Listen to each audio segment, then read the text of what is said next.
focus on being significant, because significance is about others. And if you focus on others, success will happen. You've got to partner with someone that understands how to structure the policies the right way, because that is integral in the success and the outcome. If you really want to grow wealth, you got to have a coach. Give us some examples of how you've used your system in the last 13, 14 years. In 2009, without changing cash flow, without me taking additional risk, and without me paying any additional taxes, we were able to pick up a 21% return just on the phone system. There's a lot of misinformation out there with regards to infinite banking. If you type infinite banking in the search bar, you're gonna get, it's the greatest thing I've ever heard. You're gonna get, it's a scam. What are some things that you've heard people represent as infinite banking that may not actually be infinite banking? So many people out there, unfortunately, are. Welcome back, everybody, to the Save Yourself podcast, brought to you by Unlimit Wealth. Hopefully, you just listened to part 2 of our conversation with Justin Kraft. Welcome back, Justin. Hey, great to be with you guys. And welcome back, Jordan. So we're just going to pick right back up where we left off. If you want to know more about Justin, listen to part 1. It'll catch you right up to here. So Justin, as we had kind of finished up our part 1, we were in middle of 08, beginning of 09. Middle of 08, you'd started your first infinite banking policy. Self-admittedly, just stuck your toe in the water a little bit afraid to capitalize. Started kind of your eyes being opened a little bit more. Then early 09, you really kind of went all in, really started to capitalize your system with policy number 2. So talk us through kind of your personal infinite banking system, kind of how has it evolved from beginning of 09 to now, and maybe even give us some examples of how you've used your system in the last 13, 14 years. Yeah, great questions. And so thankful to have it, because I've used it many, many times. The first one, this may be kind of interesting. So the very first time I took a policy loan, I utilized that we had moved into a new building and our phone system was up for renewal. So the phone company came out and said, here's the phone system and here's what the service would be and here's the monthly charge, and it'll be, I think it was like a 3-year contract, and here's what it'll be. So I remember looking at it, and in one of my conversations with Nelson, he talked about the power of leasing companies and how if you actually put an interest rate to it, that it's extremely profitable for these leasing companies.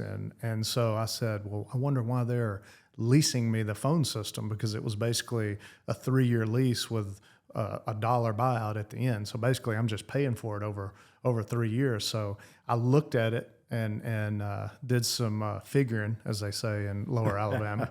I did some figuring and realized if I could just pay cash for the phone system and have Nallen and Associates write me a check for exactly what they were going to pay to the phone company anyway, I capitalized it, looked at the dollar. It was a 21% return, which blew my mind. Truly, another lesson for another day, but it really blew my mind. So I called the guy, had our office manager call the guy and say, get a price for buying the phone system. He said, oh, nobody does that. And I said, that's okay. I want a price. So I actually took a policy loan for my first policy, bought the phone system, and then I had our organization make the same payment to me that they were going to make to the phone company. So without changing cash flow of the business, without me taking any risk whatsoever, and because I had guys like you and Nelson coaching me, and I knew how to set it up without paying any taxes because it was set up properly, I just got a 21% return on dollars that we were going to spend anyway. That was my first loan, and that was when the light bulb went off for me. So my second policy that you referred to, Brad, was early in 09, capitalized it a little more. It kind of hurt a little bit at the time when I did it, but I was able to take that second policy, and in 2009, I had an opportunity to, again, this was just a blessing. I was in the right place at the right time. I was truly eating lunch and ran into a friend of mine that was a banker, and they mentioned a small apartment complex down in Auburn that the developer had gotten in trouble. It was real small, not 200 units. It was 8 units, guys. So, but I remember he was talking about that and saying, we're going to have to unload this. So I said, how much would that be? And I started doing the math, and I actually took a policy loan, and we bought that 8-unit apartment complex in Auburn, and I was able to use that for my down payment. I got the bank to do the loan for me. Then I went in, I used another policy loan to renovate, fix up the apartments, and then I was going to flip the apartment complex, but at that time, condos in Auburn, by the time we got there, it was the end of 2009, 2010, condos were getting big. So we started selling those 8 units as condos. And that ended up being probably my first, hit as a real estate investor. Before then, I had bought single family homes and rented them out, but that was the first time I'd ever really flipped anything. And I could not have done that deal without having a system in place that allowed me access to money. And once we got everything sold and paid back, it was a really, really good return. But what was interesting to me is I began to see what Nelson told me happening. I now had 2 assets working for me instead of 1.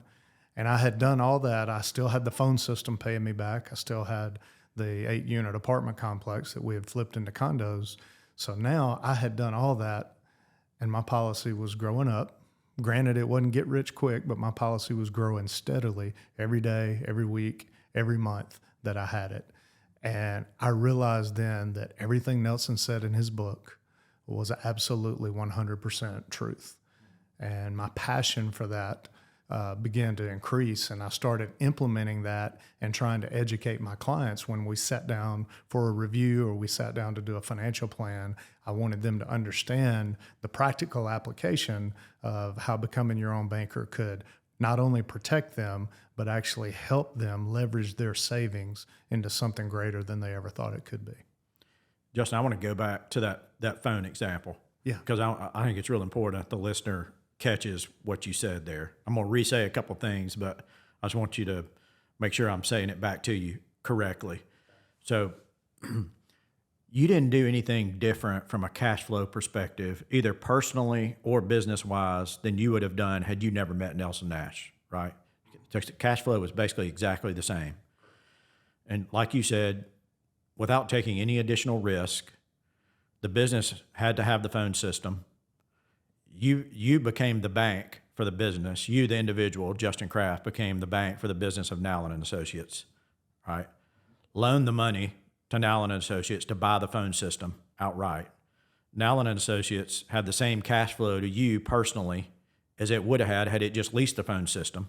So no different cash flow for the business. And you were able to pick up a 21% return on that deal with really nothing changing at all, besides meeting a man named Nelson Nash and reading his book, Becoming Your Own Banker. That's 100% accurate. So without changing cash flow, without me taking additional risk, and without me paying any additional taxes, we were able to pick up a 21% return just on the phone system. Yep. So it really opened my eyes to the power behind the infinite banking concept. And that kind of flies in the face of a lot of, and we will get get to some misconceptions later. One of Nelson's, big things he would say is, but I can get a higher rate of return. That's what everybody would say. Yeah. I don't know of a lot of places you can get a 21% rate of return without taking any risk. Not to mention still learning on our policy the way it was structured the whole time, right? So it's really actually greater than 21%. Yep. Well, in addition to that, most people don't think of purchasing a phone system for a business as an investment, right, or an investment opportunity. So being able to turn something around and turn it into an asset, which otherwise would have been viewed as an expense, is just one of the things that Nelson can kind of introduce using the Becoming Your Own Banker, or looking into his system, reading that book, and discovering through that process, I'm sure. Justin, a lot of people have trouble maybe drawing a distinction between investing and savings. We've talked about that before on our podcast. We've talked about it with our clients before. When it comes to understanding those two things, and kind of how investing and maybe infinite banking, how they kind of fit as two different things into an overall portfolio, how do you try to steer a client or educate a client when you're working with them and educating them on how that puzzle needs to be fit together? Yeah, it's really a good question, and I think it's there's an art to it, because you got to be active. It involves you guys as you sit down with your clients, and it also involves the client and what their goals are. And what we all know is everybody is different. So there's not a one size fits all. And that's one of the things that frustrates me, especially early in my career, is Wall Street and the traditional financial planning world tries to get everyone to fit into, you're either in this box, or this box. And none of us are that way. Every one of our objectives financially is different. Our comfort level for risk is different. Our cash flow needs are different. So you need to sit down with someone like these guys at Unlimit Wealth. So we need to sit down, and as we talk with our clients, we've got to ask those questions. What are you trying to do? And then we're going to create that strategy. So it may involve more savings, because the definition of savings is really money you can't afford to lose or you don't want to lose. I want you to think about that for a minute. If we save money, why do we save money versus invest money? We save money because it's earmarked for something in the future and we can't afford to lose it or don't want to lose it. Meaning, I'm saving money for a college education for my kids. I'm saving money for a down payment on a house. I'm saving money to buy a business or a piece of real estate. That is the true definition of savings, where investing, as we talked about before, is money we're taking risk with that's typically allocated more longer term, right? So the question becomes, how much do you want to save and how much do you want to invest? And that answer is dictated by what you want to try to accomplish. One thing before we get back to the chronological progression of your experience and Infinite Banking's role within the firm, when it comes to reading Becoming Your Own Banker specifically, why does Nelson spend about the first third of the book talking about human behavior and not about, not pie charts and percentages and graphs that have all these financial connections? Why is that? He said something to me one time, and you guys have heard him say it. I say he said it once. He said it 100 times, but I remember the first time he said it, and it's very interesting. He said, Justin, 5% of the people think. 10% of the people out there think they think. The other 85% would rather die than think. What he meant by that is we get in ruts, even financially.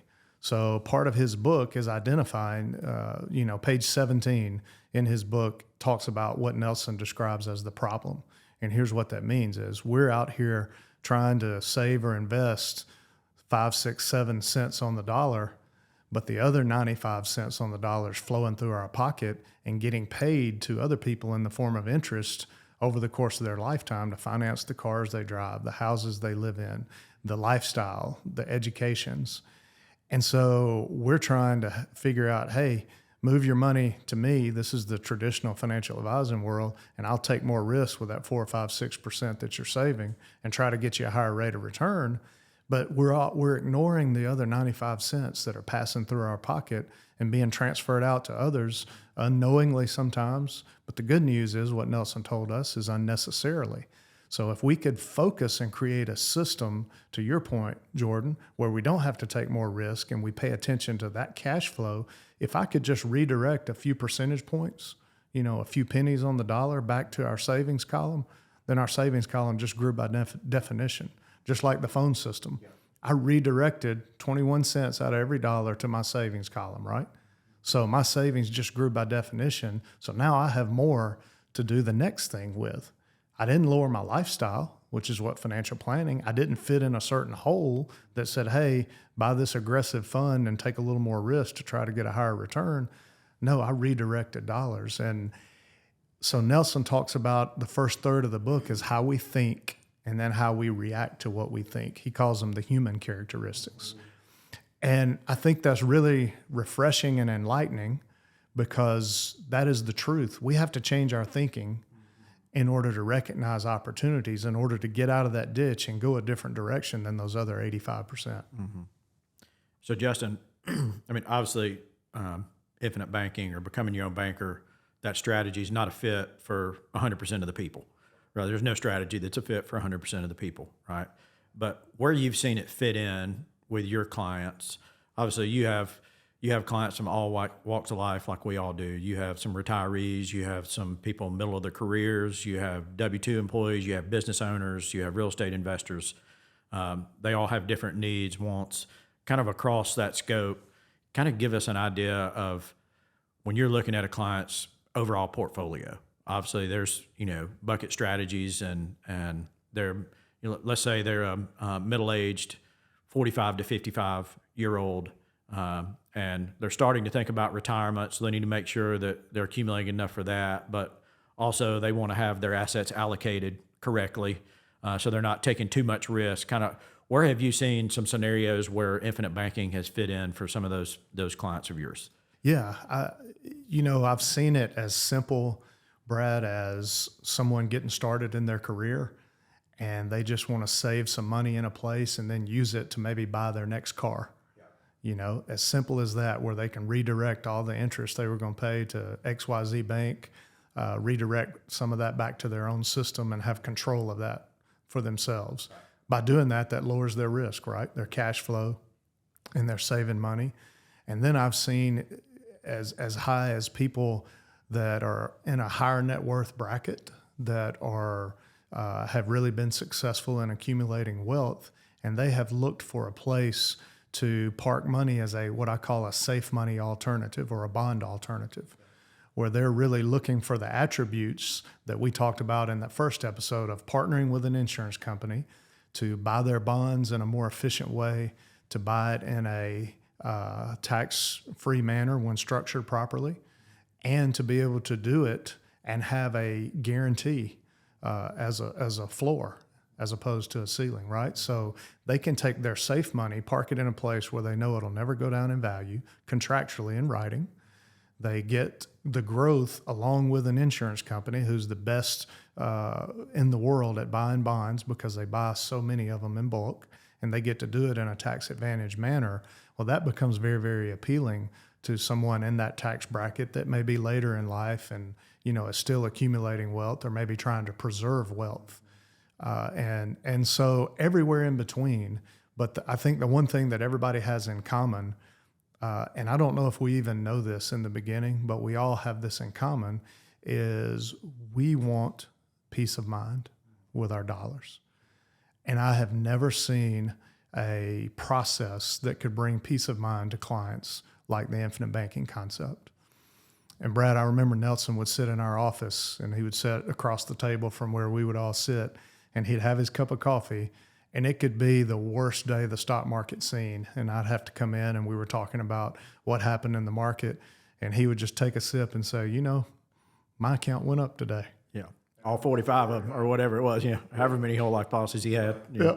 He would say, my account went up today. Yeah. And there is peace of mind with people. In these economic times we live in where inflation's running rampant, where we have so much debt and there's so many variables that are so different than maybe they were years ago, sometimes it's good to just take a deep breath and have that peace of mind and know, okay, I'm protected. I have a portion of my net worth protected, and I don't have to worry about the risk associated with other types of assets coming after my whole life policies. We talked about a couple of objections we hear commonly earlier, one of which is, hey, but I can get a higher rate of return, when they're looking at a whole life contract as an investment as opposed to looking at it as savings, right? So what are some objections that you've heard in the past, the most common ones from clients, or maybe not in clients, just hearsay, with regards to infinite banking or keeping your savings in whole life? What are some common objections you've heard, and maybe how have you responded to some of those? Well, to that one objection in particular, what I like to say, and we all know that's not exactly accurate, but here's what I like to say. Yeah, you probably can get a higher rate of return. Let me show you how to even enhance that. So let me show you how to lower the risk in that. Nelson used to tell me, and I didn't appreciate what it meant until later in life, but I think you guys really get this. Do whatever you do and do it well. Be great at it. If you're a real estate investor, be great at it. Go out and get high returns and do a deal that you understand. Bring that expertise and get good at it. If you're a small business owner, be great at your small business. Whatever you do, do it well, and, big word, and get in the banking business.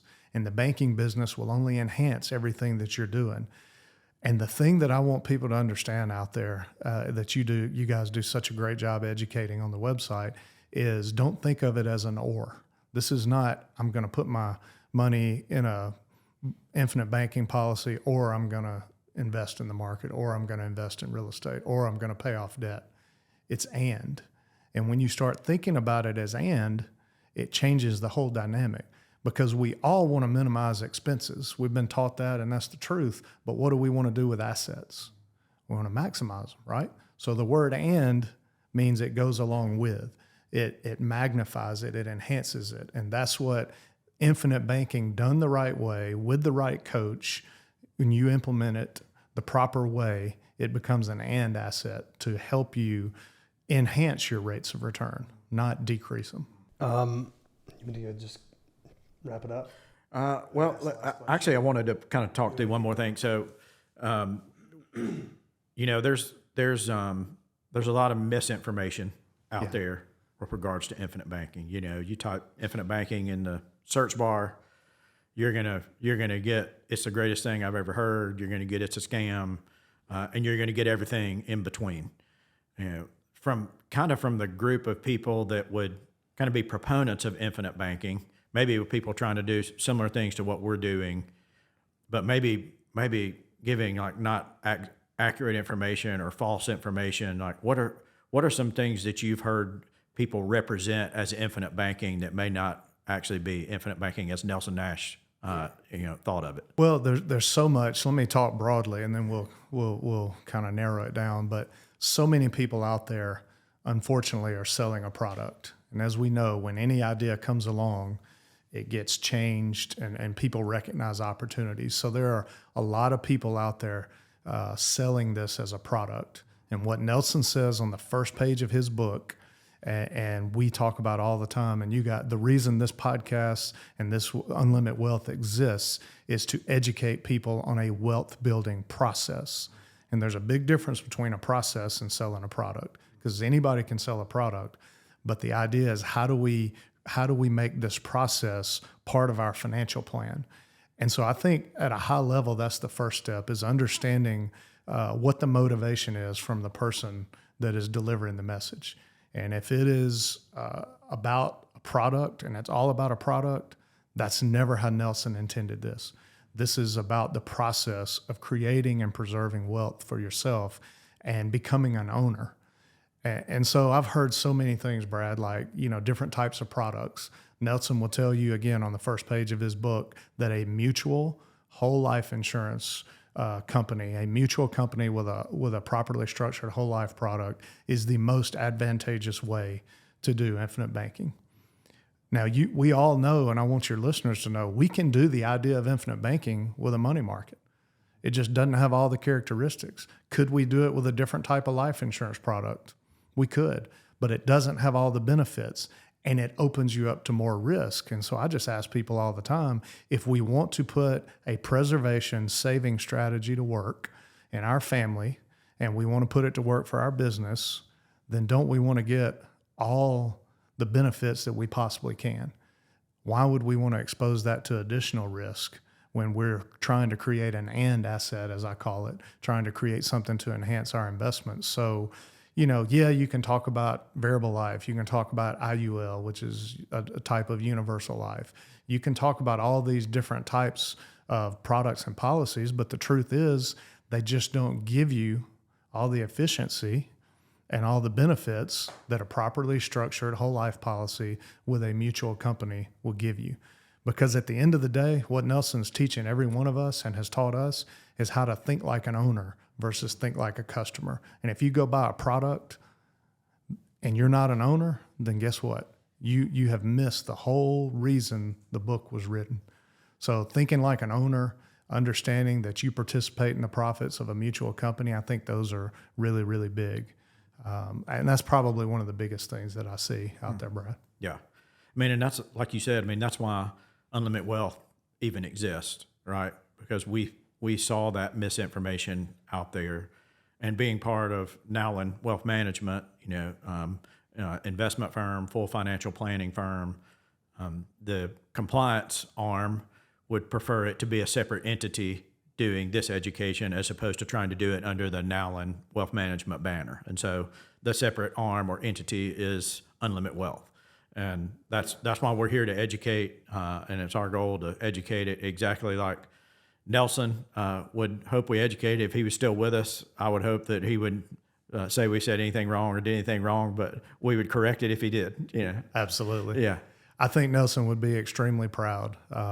It was an honor to spend, almost 15 years with Nelson, and I know you guys feel the same way. He just invested so much in people and relationships, and his number one objective, he had many opportunities to take his concept and commercialize it, and he chose not to do so because he wanted the truth and the organic growth that's taking place where people could get eyeball to eyeball, belly to belly, as he used to say, and really learn this concept so they could take ownership in it. And you said it great. That's what Unlimit Wealth is doing. It's an educational platform to show people how this integrates into a full financial plan. I think it's great. There's so many people out there that can't even talk about the investment side, where you guys understand that this fits together in a full financial plan. So, hey, we can talk about investments. We can talk about whole life insurance. We can talk about infinite banking and how those partner together for you based on your goals and your objectives, not where, hey, everything is a nail, so we're going to be a hammer because we're a one-trick pony. No, it's let's talk to you about what you're trying to do and let's bring the best solutions we can to the table. And if it's investment related, Nowlin Wealth Management is there to be able to help guide it. If it is educational and infinite banking related, then Unlimit Wealth is there to give you all the information you'll need to make an informed decision. A couple more things, Justin. Talk about the importance after you set up a policy, after you start with infinite banking, you've educated yourself, you've decided to dip your toe in the water, as you said, maybe you've taken the plunge headlong. What's the importance of coaching, receiving coaching, and working with someone to further your infinite banking experience as time goes on? Yeah. Well, I think it's huge.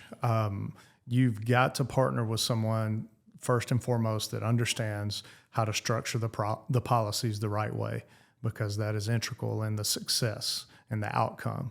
But on top of that, you also want professionals that are doing it themselves, right?